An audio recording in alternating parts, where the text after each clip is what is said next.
Hi everyone, I'm Mr. Te from the Modern Remiser. Welcome to the Market Highlights series. In this series, I will update the interesting event that happened recently and see how we can position our portfolio according to these events. It will be a bit different today because I didn't have any new topic to cover. Of course, over June there has been a lot going on, as always, is the market.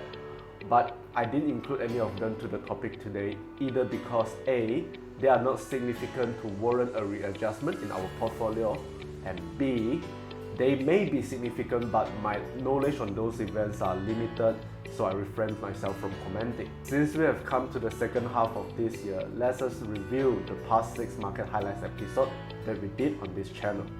In January Highlights, our first ever Market Highlights episode, I mentioned that the best day for Malaysian banking sector were likely to be over due to the net interest margin compression. I also pointed out that the market was being over-optimistic about the China reopening.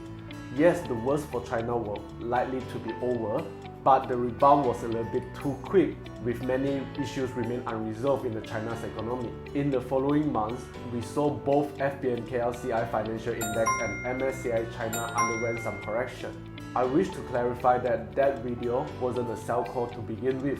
It was just a verdict that the market was overheated and a correction was imminent. Subsequently, after the correction, we saw both sectors were fairly traded again, so we updated our view on Malaysian banking sector and the China market on 27th of March and 24th of June respectively through our WhatsApp channel.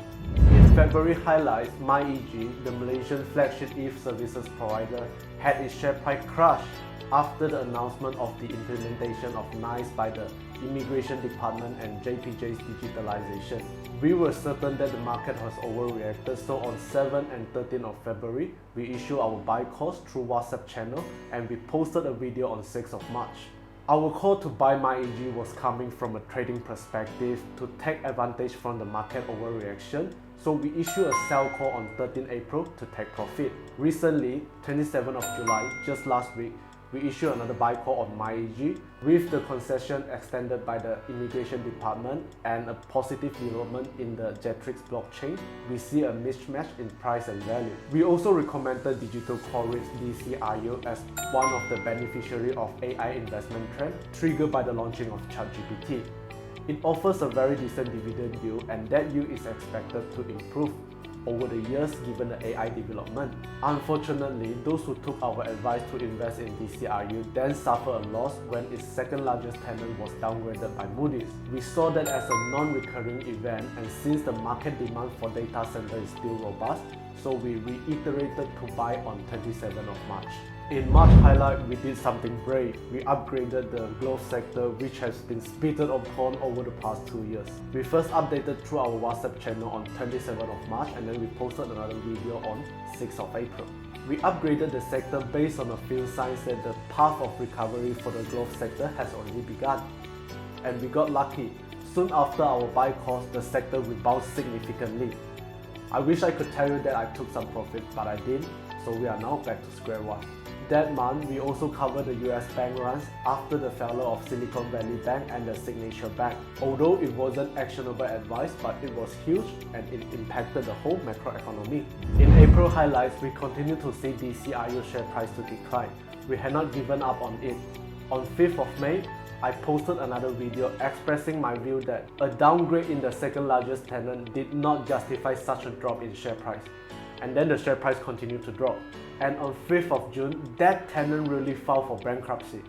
Interestingly, after the release of the bad news, the share price dived in the beginning and rebounded immediately on the same day and closed at a price 10% higher than the previous day. If a long-anticipated negative event happened and the share price reacted this way, it usually is a good sign for the share price. So on 12th of June, we issued another buy call on DCRU and now we are looking at some profit. That month, Tesla announced its first financial report after the price cut. In the same video, I discussed the price strategy being implemented by Tesla and how it can terribly impact the Chinese EV players. Well, I will be damned. The share price of the pure play EV players in China has gone up double or even triple after the video was posted.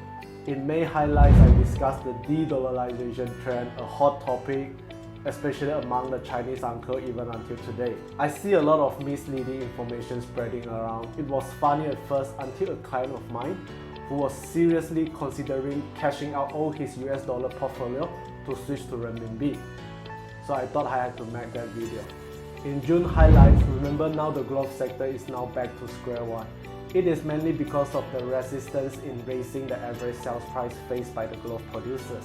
We posted another buy call on YouTube on 7th of July and we broadcasted it through WhatsApp on 24th July.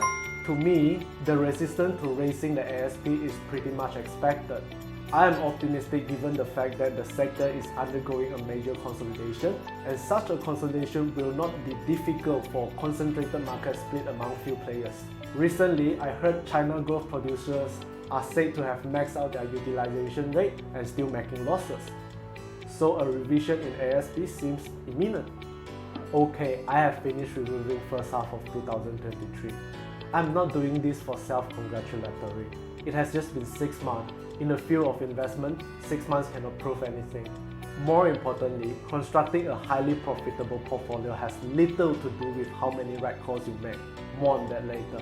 I see this market highlight series as a journal to myself and to those who are following. Keeping a journal is important because it allows us to review our past decisions and therefore we can make better present and future decisions. As you can see, we only get to do these market highlights once a month. Other times, if there's any update, we would do it through the WhatsApp channel.